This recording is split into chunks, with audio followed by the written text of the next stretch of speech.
sana kiongozi.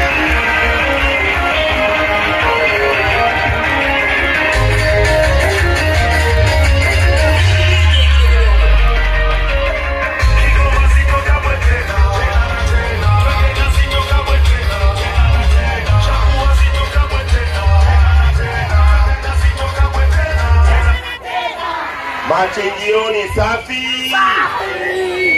Habari za jioni. Asanteni sana kwa kuhudhuria mkutano wetu wa kampeni. Leo tumezunguka kwenye kata yenu ya Machinjioni. Tumezunguka kufanya mikutano ya ndani na makundi mbalimbali ya watu, lakini pia tumezunguka kuzungumza na watu door to door kuomba kura. Na hii ni kata ya 8 kati ya kata 19 za jimbo la Kigoma mjini ambapo tumezunguka. Tulienda Kagera, Bangwe, Katubuka, Rubuga, Businde, Buhanda, Kitongoni, na jana na leo tuko hapa Machinjioni. Kata ya 8 tumezunguka nyumba kwa nyumba kukutana na wapiga kura, kuzungumza nao, kusikiliza kero zao na kutolea majawabu baadhi ya kero ambazo tumekutana nazo. Nilipokuwa Kagera nilielezwa kuhusu changamoto ya fidia kwa watu waliopisha cases hili eneo la Special Economic Zone. Nilipokuwa Businde nilielezwa pia changamoto hii pamoja na eneo la airport kuongezwa. Leo mmeshuhudia kwa uchungu wa hali ya juu wakazi wa Machinjioni walioathiriwa na kubomolewa nyumba zao kwa ajili ya kupisha eneo la uwekezaji Kigoma Special Economic Zone cases. Mmeona kwa uchungu kabisa mama alivyozungumza hapa, namna ambavyo tarehe 17 mwezi Januari mwaka 2023 asubuhi watu walivyovamiwa, kuvunjiwa nyumba zao kwa notisi ya muda mfupi, na hata kama ingekuwa ni notisi ya muda mrefu, eneo ambalo wameenda kuvunjiwa halikuwa eneo la cases. Kwa sababu mimi nilivyokuwa mbunge wa jimbo la Kigoma Kaskazini, eneo la cases tulilotenga kwa mujibu wa sheria ni ekari 1,600 tu. Nimeambiwa baadaye eneo lile liliongezeka mpaka ekari 1,700, lakini eneo ambalo nyumba zilivunjwa mwezi Januari mwaka 2023 ni eneo la ziada la ekari 250 ambalo halikupitishwa kwenye mpango wa cases. Ni eneo ambalo viongozi wa CCM, ofisi ya mkuu wa mkoa wamekaa wakajiongezea, wakaamua kugawa kwa wawekezaji. Hawakujali hali za wananchi, wakawavunjia nyumba zao, hawajawalipa fidia, na hawana hiyo fidia kwa sababu eneo lile sio eneo la Kisses. Watu wa Machinjioni, mimi nilikuwa mbunge kwenye jimbo hili mwaka 2015 mpaka 2020. Naomba niwaulize, walithubutu kuja kuwavunjia? Kisses haikuwepo. Kwa nini hawakuvunja wakati ule? Kwa sababu walijua mbunge na baraza la madiwani linaloongozwa na ACT Wazalendo lisingekubali watu wao kuvunjiwa maeneo yao. Walivizia, wametuondoa, na wakawa wanajua kwamba tunarudi 2025. Wakawahi kuvunja 2023.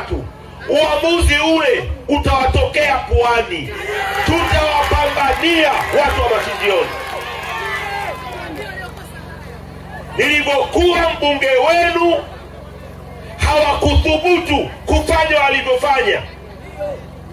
Nitakapokuwa mbunge wenu tena, mtalipwa. Nitahakikisha mnalipwa. Mtalipwa kwa sababu ni haki yenu.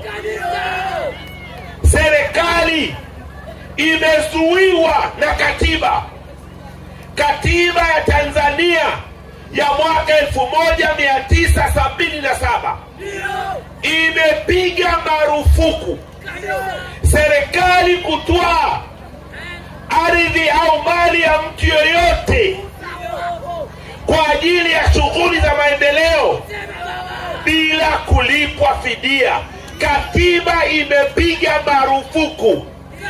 Ni maeneo machache sana ya katiba ambaye yametamka ni marufuku.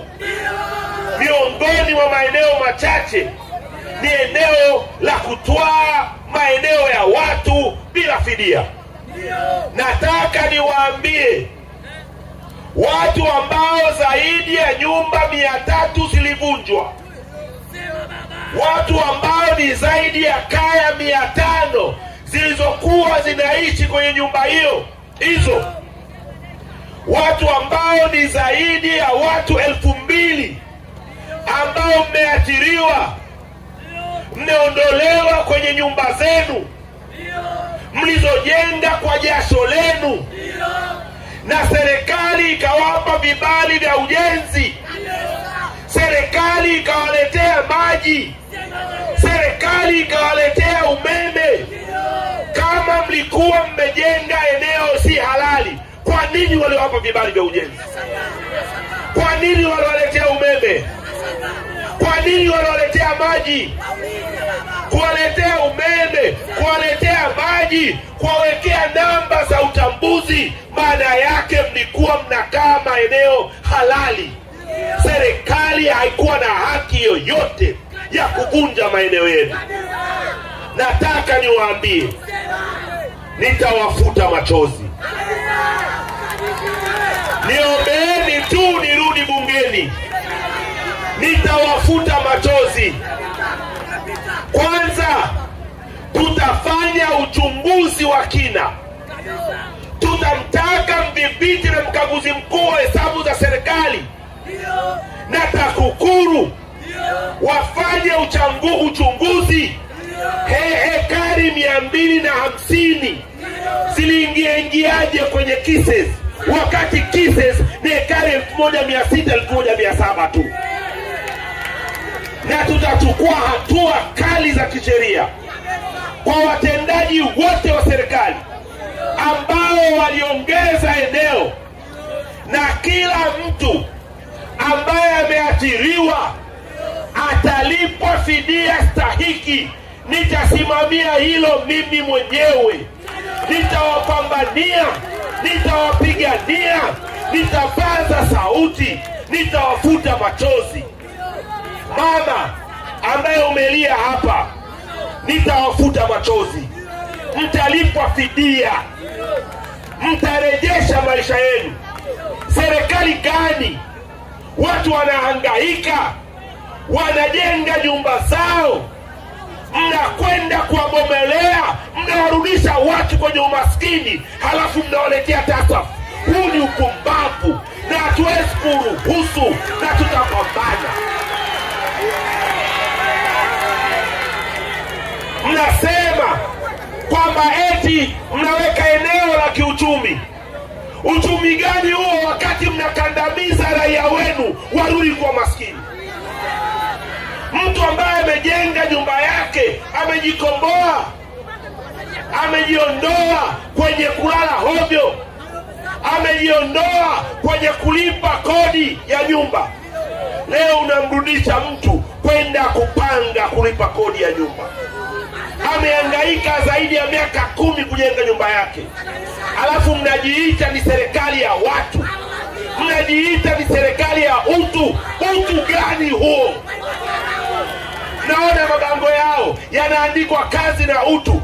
Utu kubomoa nyumba za watu, utu kuwarudisha watu kwenye umaskini.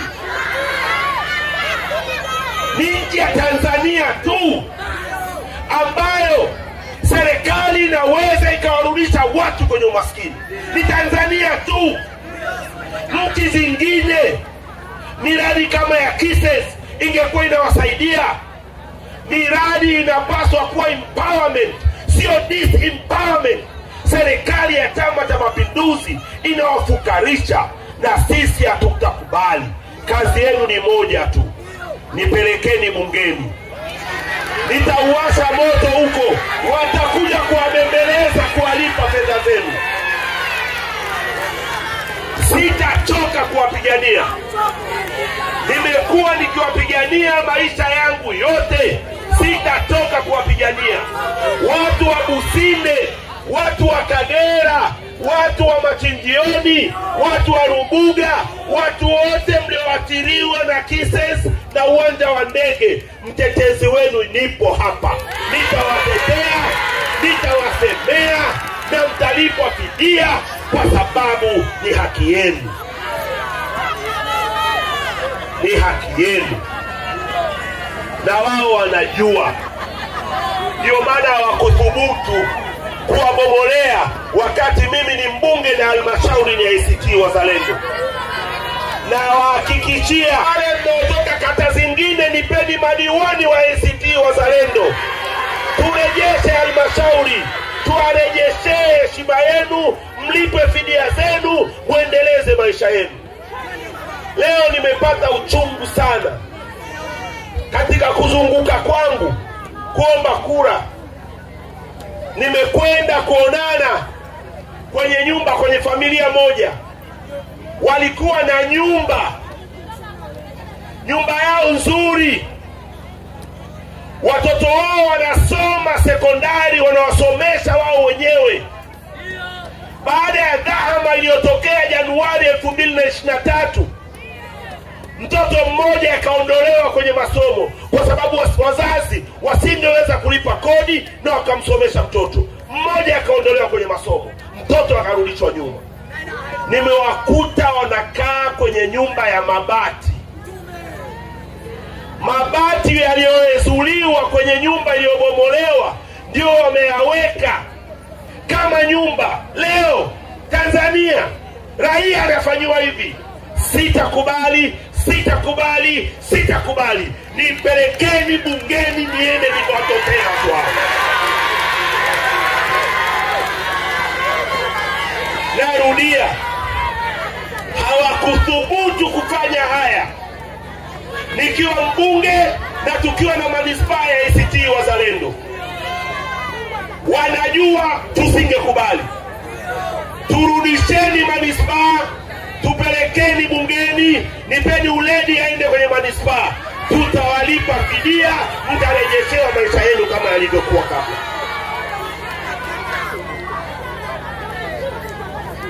Nimetembea kwenye kata yenu, nimeona ubovu wa miundombinu. Na mnadiwani amekaa miaka 10, ameshindwa kupitisha hata greda.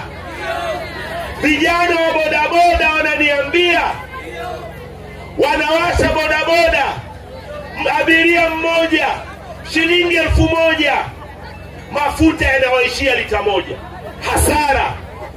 Lakini na nyinyi kwa sababu ya ubovu wa barabara za mitaani huku zinazokuja machinjioni, gharama za bodaboda zinakuwa kubwa. Bajaji hazifiki huku sasa hivi kwa sababu hamna njia ya kupita. Mama akizidiwa anahitaji kujifungua, vigumu sana kumsafirisha, gari haziingii.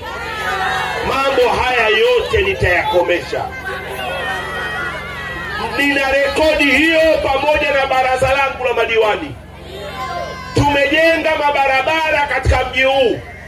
Nipeni miaka 5, tutaifungua machinjioni. Tutajenga barabara ya Kasulu Road, tutajenga barabara za ndani, kwa mipango tunayo, nia tunayo, na uwezo tunao, na maarifa tunayo. Tumekuja waonyesha. Kama mnataka kuondoa kero hii, chagueni diwani wa ACT Wazalendo na chagueni mbunge wa ACT Wazalendo.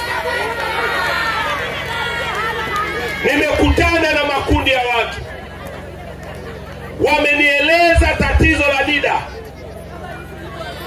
kwamba hampewi namba za NIDA, hampewi vitambulisho vya NIDA.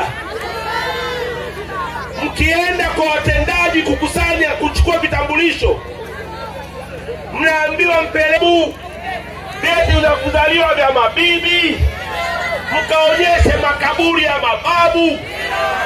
Wamakonde wanaambiwa wafanye hivi, Wamasai wanaambiwa wafanye hivi, Wahaya wanaambiwa wafanye hivi.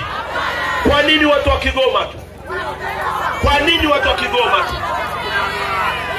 Nipeni hii kazi. Mimi ndiye mtetezi wenu wa haki yenu ya uraia. Nimejipambanua kuwapigania muda wote, bila kujali itikadi, bila kujali mnatoka wapi. Kila mtu wa Kigoma anayepata kero ya uraia, nasimama kifua mbele kutetea. Nichagueni. Tutamaliza tatizo la NIDA. Nitakuwa na shinda makao makuu ya NIDA mpaka mkurugenzi wa NIDA awape haki yenu. Sisi nchi hii sisi ni raia, kama ilivyo watu wa Mbeya, kama ilivyo watu wa Arusha, kama ilivyo watu wa Kilimanjaro, kama ilivyo watu wa Kagera, kama ilivyo watu wa Mara. Haiwezekani Mkuria wa Tarime, ambaye ukoo wake mjomba yuko huku, shangazi yuko huku, aonekane ni Mtanzania zaidi kuliko mtu wa Kigoma. Nitawapigania kama ambavyo nawapigania Watanzania wote. Uraia, NIDA, suluhu yake nichagueni kuwa mbunge, nipeni na madiwani, twende tukatetee haki zenu. Mtapata NIDA, mtasumbuliwa uraia, na mkisumbuliwa nitakula nao sahani moja.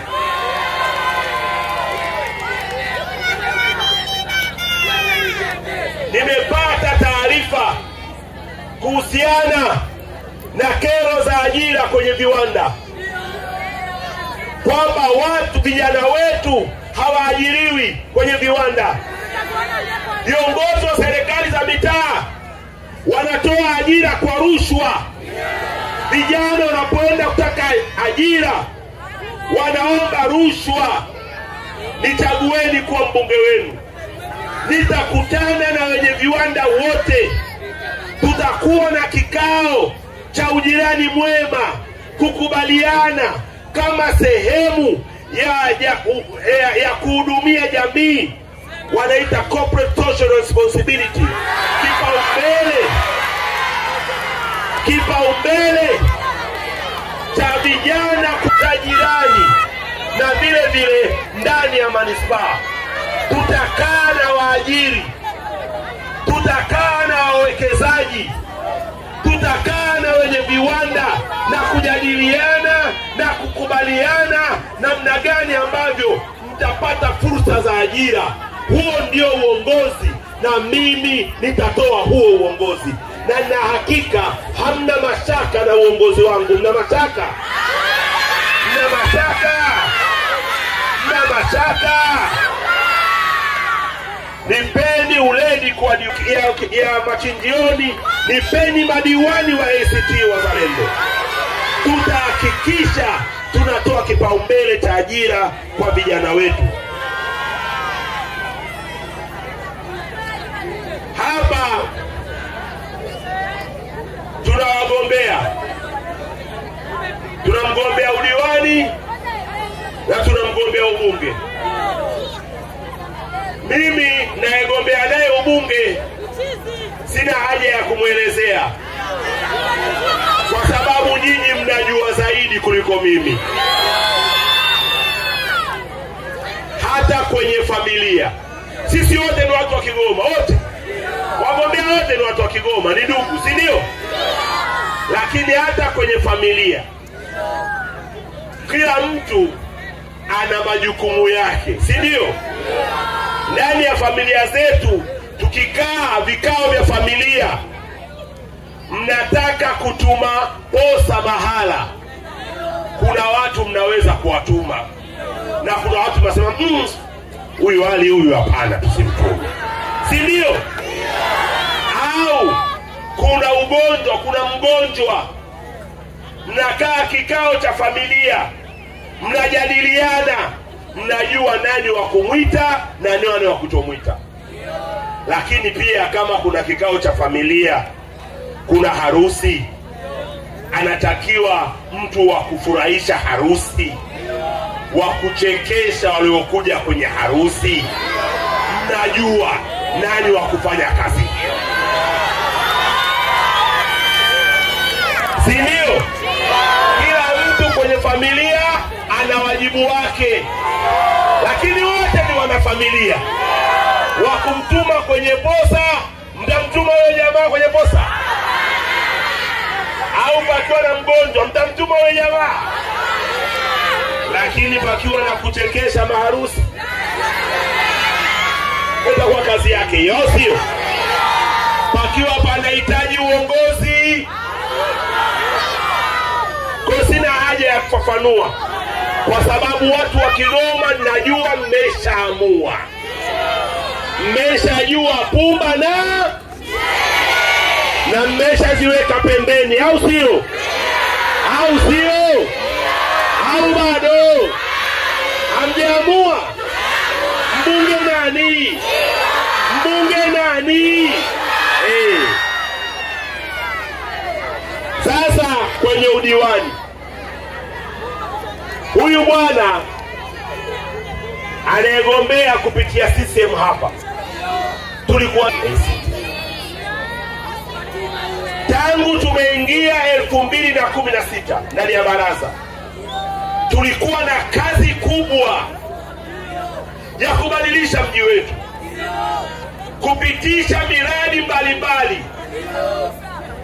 Shule yenu hii tuliongeza madarasa jumla 7, kwa sababu lengo letu tulikuwa tunaitaka shule ya Kichangachui iwe na kidato cha 5 na cha 6 mchepuo wa sayansi, kwa sababu tulikuwa tunajua viwanda vinajengwa, vijana wakisoma sayansi watapata maeneo ya kwenda kufanya mazoezi ya vitendo ndani ya viwanda. Tukajenga madarasa 7, tukajenga maabara 2 hapa Kichangachui. Tumeondoka, hawajaweza kuifanya ile shule ya high school. Buronge tuliacha tumefanya. Tulipoondoka wakashindwa Kasingirima kuifanya kuwa na high school, na tukajenga na shule ya sekondari Kigoma pale Rubengera, tuliongeza madarasa. Huyu mbunge udiwani wenu hapa tulikuwa naye tukipanga mipango yote hiyo. Huyu ni miongoni mwa madiwani Kati ya safari wakapanda meli ya wali, wakanunuliwa na Polepole ambaye alikuja hapa kwetu kuzuia miradi yetu. Na hata wao kwenye mkutano wao wa ufunguzi wa kampeni wamesema kwamba Polepole alizuia mradi wa soko la Mwanga, alizuia halmashauri yetu kuongeza mapato. Huyu bwana akaenda kuungana na mtu ambaye anazuia maendeleo ya Kigoma. Wanaomwita Alhaji Msaliti wamepatia sana. Huyu bwana hafai kuwa diwani, hafai. Nasikia anazunguka huko anawatisha watu, anawaambia wabembe eti yeye akichaguliwa watafute pa kwenda. Shabani Hussein, na kuita mara 3, na kupa onyo, acha kutisha watu. Wewe si lolote si chochote, na afunge virago, kwa sababu diwani anaingia ni Uledi, na tutamchague Uledi kwa diwani. Huyu bwana amewasaliti, ametuacha njiani. Tunawezi wa CCM anaharibu mipango yetu ya maendeleo. Huyu bwana akaungana naye, wakalipwa, wakapewa fedha, wakasafirishwa kupelekwa Dar es Salaam. Huyu bwana hatufai, hafai kuwa diwani, na waomba mumkatae, mumchague kijana Uledi. Mmenielewa? Na akome kutisha watu, akome kutisha watu. Kama nawaambia watu wa machinjioni sio raia, atawapeleka immigration. Yeye ni raia wa wapi? Makachaguliwa na hawa na waita sio raia. Akome kama alivyokoma kwenye ziwa la mama yake. Machinjioni oye! Uledi njoo.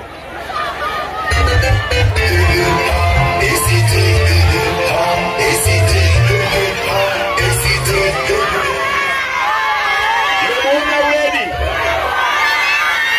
si kijana mzuri kabisa. Huyu kijana ni katibu wetu wa vijana wa chama wa mkoa wa Kigoma. Chama kimemwamini na chama kimemleta kwenu ili awe diwani wenu. Tunawaomba watu wa machinjioni mumunge mkono kijana huyu.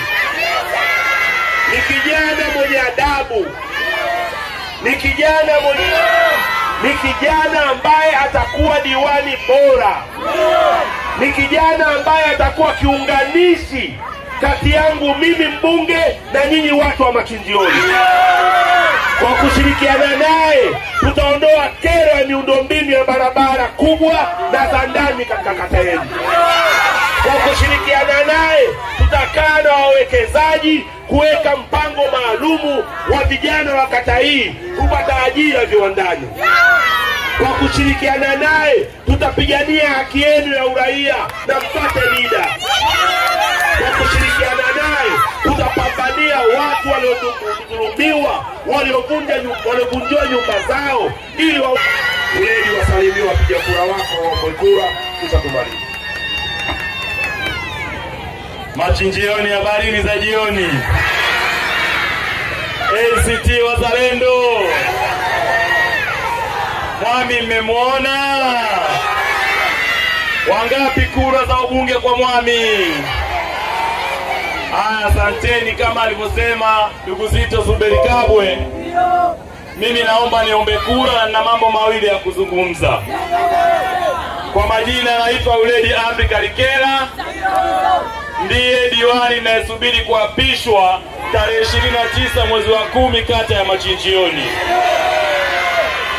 Lakini ndugu mgombea ubunge, mimi najua wewe ni mbunge. Kata ya Machinjioni ulishasema changamoto zao nyingi sana.